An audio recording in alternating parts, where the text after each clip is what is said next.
Hey guys, and welcome back to the randomized K-On! Pokemon Team Series. Let's see what Mugi will be using in Kalos. Mugi's first Pokemon will be Ninjask. That's a pretty middling start. Ninjask isn't an abysmal Pokemon, but by Gen 6, there were simply better options. It's blazing fast and hits decently hard, but it's not what you would call a tank. For abilities, Speed Boost seems a bit silly on a Pokemon with 160 base speed, but Infiltrator seems useful for screen setters. For level up moves, it gets no flying moves, and its arguably best bug move isn't until level 52, though if it had Bug Bites as a Nincada, that could carry it for a while. For TMs, it gets a tiny bit of coverage from Solar Beam, Shadow Ball, and Dig, and Aerial Ace is basically a must-have. So not super impressive, but given that Kalos is considered really easy, you might be able to make a Ninjask work. Mugi's second Pokemon will be Abomasnow. That's a good step up. While Abomasnow's typing isn't stellar, this is little short of a powerhouse. It's a bit slow and not overly bulky, but it hits pretty hard. For abilities, its primary one did get nerfed after Gen 5, so it's not as good. For level up moves, if you can get Ice Punch, that would be extremely helpful until you decide to replace it with other ice attacks, and Razor Leaf is a good grass attack if you don't want to deal with Woodhammer's recoil. For TMs, it does get some nice coverage with Fighting, Ground, Ghost, and Rock moves. You could make a very versatile moveset with this. So a very good team member to have. You need to keep it away from fire types, but its power and coverage would put in major work. Mugi's third Pokemon will be Gorbis. Now this is a Pokemon I'd see Mugi using. Gorbis is pink, elegant, and feminine looking. Perfect for Mugi.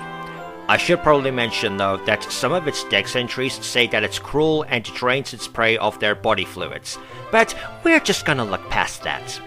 It has great physical defense and special attack, so it'll hit hard and take some attacks well. For abilities, both require a range setter, which is unfortunate, but both are useful. For level up moves, it's okay. Water Pulse is great stab until you get Surf, and having access to Psychic is very nice. For TMs, it doesn't get a lot. The typical ice moves are there, it gets Shadow Ball for more coverage, and it can learn Infestation for grass types, which would be great if it wasn't so hopelessly weak. So a fairly decent team member for her. If Mugi didn't know about its few disturbing dex entries, I can absolutely see her using it. Mugi's fourth Pokemon will be Crawdont. That's also a solid Pokemon. Crawdont probably wouldn't do as great in Kalos given the fairy weakness, but that could be worked around. It hits really damn hard, at least physically. Special attack isn't too bad, but this is very much a physical attacking Pokemon. For abilities, all are useful, but I think adaptability would be most desired to help with special attacks. For level up moves, there are some solid attacks here. Crabhammer and either Night Slash or Crunch would definitely be the stab moves you'd want to aim for. For TMs, it's got very good coverage. Ice, Ground, Fighting, Poison, Rock, Flying, Bug. This is very impressive, and they'd be even better with adaptability boosting them. So this is really good. A powerful Pokemon with surprising move versatility. Mugi's fifth Pokemon will be Plusle. While this is an appropriately cute Pokemon Mugi would absolutely use, Plusle is a huge quality drop. Being a Pikachu clone, it's only really meant to be cute. Its stats alone show this off. Speed and special stats are good and average, but you wouldn't be getting very far with this. For abilities, they are only meant to be used in double or triple battles.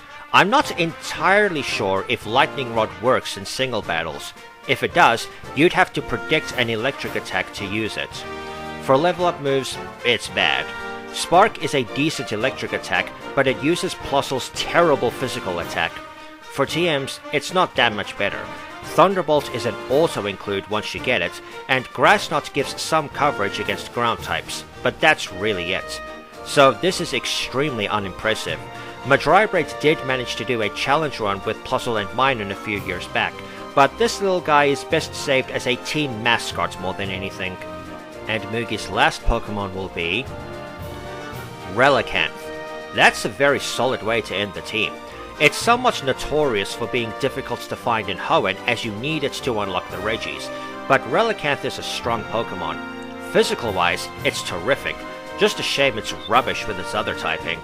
For abilities, they're again all useful, but Rocket I feel is most useful as you can utilize moves like Double Edge without any worry. For level up moves, you basically have to avoid the water attacks aside from Dive as they won't do jack with its garbage special attack, but Ancient Power and Double Edge are very attractive.